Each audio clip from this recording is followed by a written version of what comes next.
Hello and welcome to a Smurd P video, and today we're looking at X-Men The Trial of Magneto issue 4, and we have a nice cover of Wanda, and then we have this spinny wheel, and basically Wanda made herself from scratch, literally.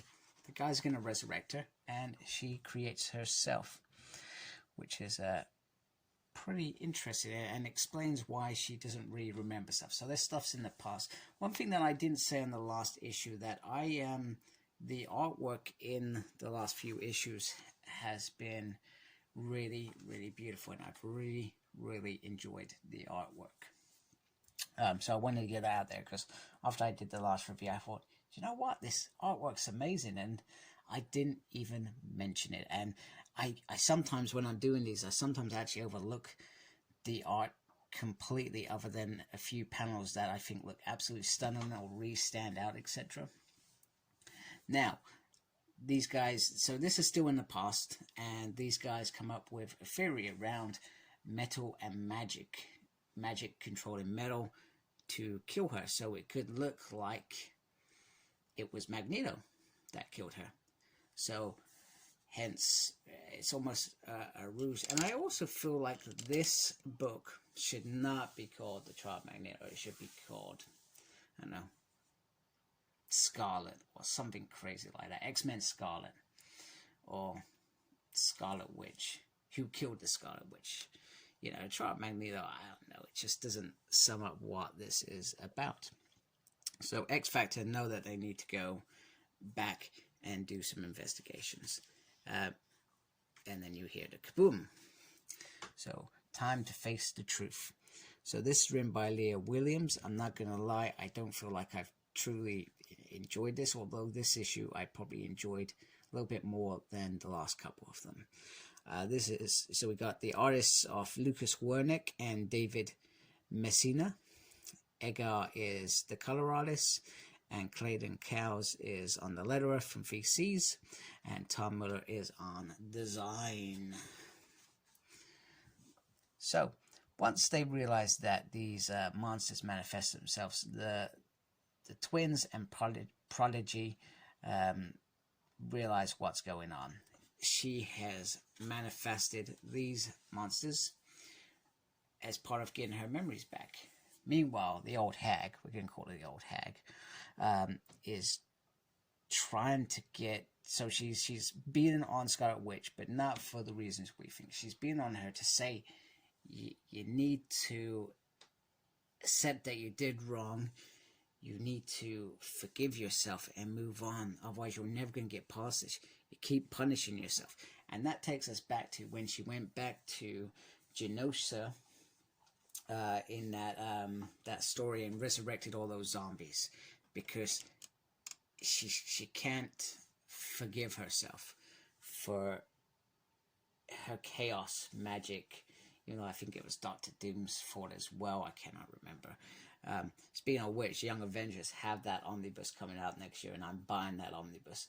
I would actually just buy the Children's Crusade hardcover individually rather than the whole omnibus, because that's the story that I actually want, because that ties in with the Scarlet Witch and some of the other characters and their journeys. But I will be happy with the omnibus, put it that way, because it's a decent run, to be fair. One run, because I was reading New Avengers at the time, and I know I've gone off on a tangent. New Avengers and Young Avengers at the time was pretty decent. So, and she's telling her, you're endangering herself. You've created these monsters. And in this bit, she kind of loses her stuff. No, I didn't do all those bad things. I'm not to blame for the monsters' attack. So there's different parts of Scarlet Witch. So we've got, this is, trying to explain this. This is kind of like the past Scarlet Witch. Was this? So this is the one that they brought back that was dead. This is the one that isn't dead, and this is future. I think that's, if I've read this correctly, that's how I understand it. I hate it. I hate time travel.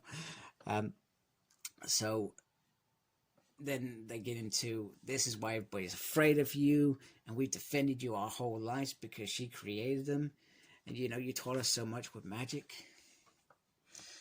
And then it all starts to come together, you know, that she has to start healing herself and accepting the forgiveness from her future, her present, and her past. So that's if I understood everything right. I may not have. I may have been completely wrong.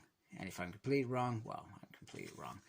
I'm sure there's somebody out there that will say, hey, this is what it meant, you muppet. You know, that's fine. I appreciate other people's comments, which is great. So anyway, so they go back out to fight these monsters that she has manifested out of guilt. And pretty much they get stuck in. They're going to go kill the eyes. This is where Wolverine calls her, hey, listen to the old hag. And that's where I got the old hag from earlier. Excalibur, so Rogue and Gambit join. Gambit decides to take off his top for some reason. I guess who doesn't mind looking at a Cajun's bard if he was real. But he's not real. He's a comic fictionary character that we love. So anyway, Cyclops is brought in the captains. However, I thought Bishop was now the lead captain. Maybe that hasn't happened. Why this is happening, this is just before that bit. Perhaps. And they're all just getting stuck in there. So the monsters become easier to kill, and eventually they're defeated. And before anyone has a question, Scarlet Witch must accept her all into herself. And she does. She accepts all into herself.